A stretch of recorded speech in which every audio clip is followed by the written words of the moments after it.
welcome to another episode of J&J True Outdoor Adventures. And this is another one of my favorite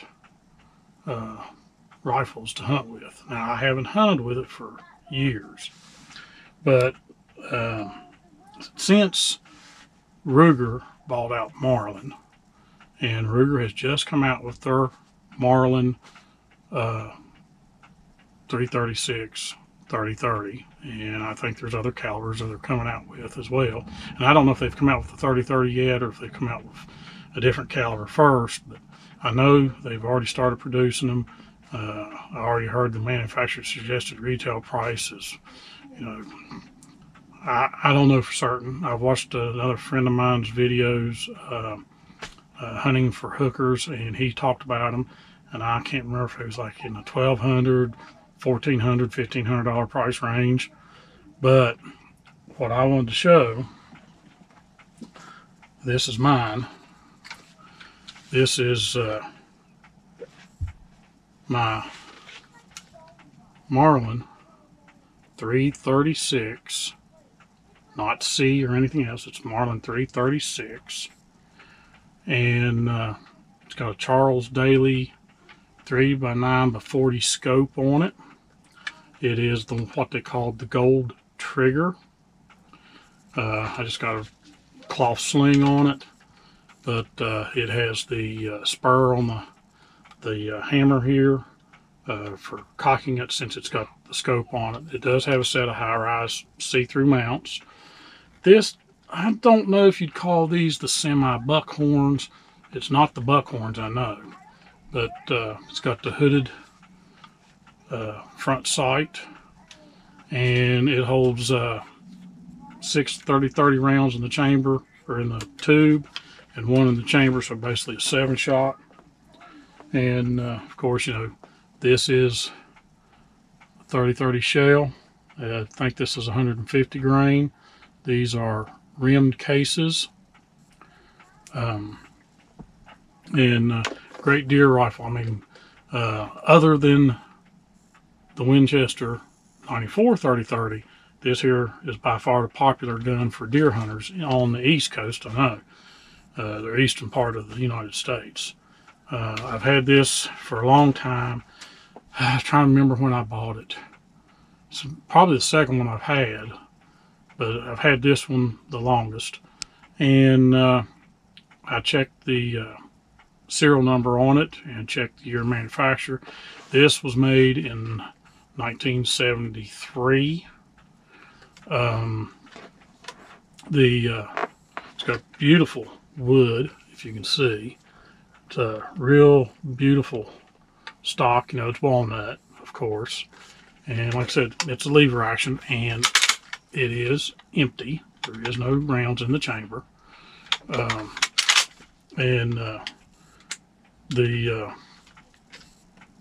I believe I've taken a deer with this rifle. I can't remember. I have to go back and look through my journals to see. But this is one of my, again, favorite deer hunting rifles. And along with that one, I have another, and I can't remember. Let me check something. I'll be right back. Okay, I'm back. I wanted to check the barrel length on this. These rifles weigh anywhere from 7 to 8 pounds, and a lot of it depends on the barrel length.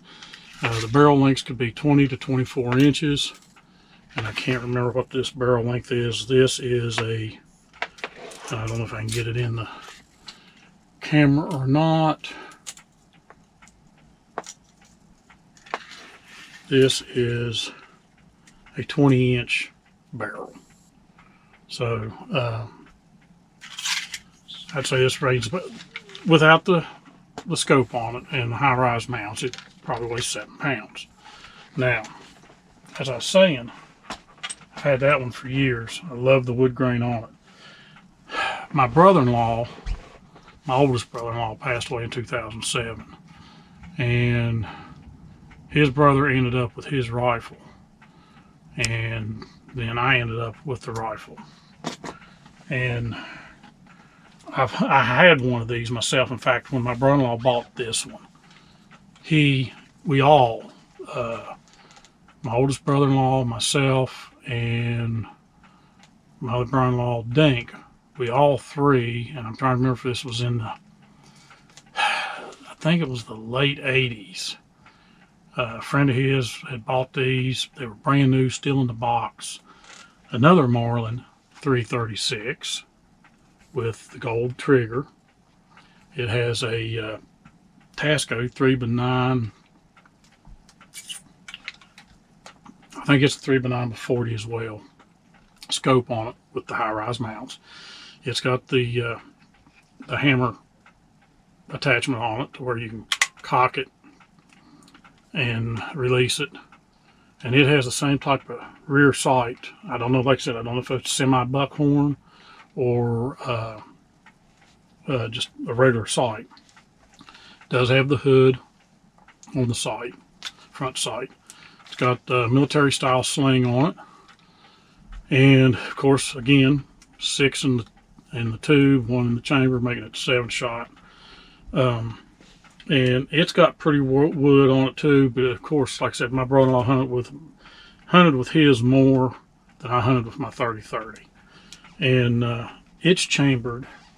And like I said, this is a 336, not a 336 or any other alphabet. It's 336. I did check the serial number on this. This was made in 1974, and it is a 35 Remington. Of course, now it's a rimless case.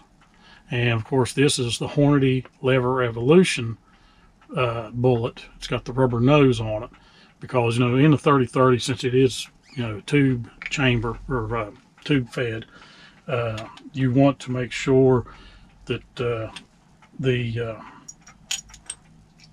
bullets you use are flat nosed, so you don't have to worry about, you know, if it's pointed, you don't want, you know, from the recoil, you don't want the point hitting the primer on the next round that's in the tube and maybe setting off, have a chain reaction. So Hornady come out with the Lever Evolution that has the rubber tip on it. They even have 30-30s in that same bullet style. But I'm going to show you, I'm going to compare. Here's the 30-30, and you can see it's a flat nose. Again, I think this is 150 grain. That's usually what I hunt with. And of course, like I said, it's a rimmed case. Here's the 35 with the rubber tip, the Lever Evolution, a rimless case. Okay, and of course you can see, hopefully, let me put my hand up in front here.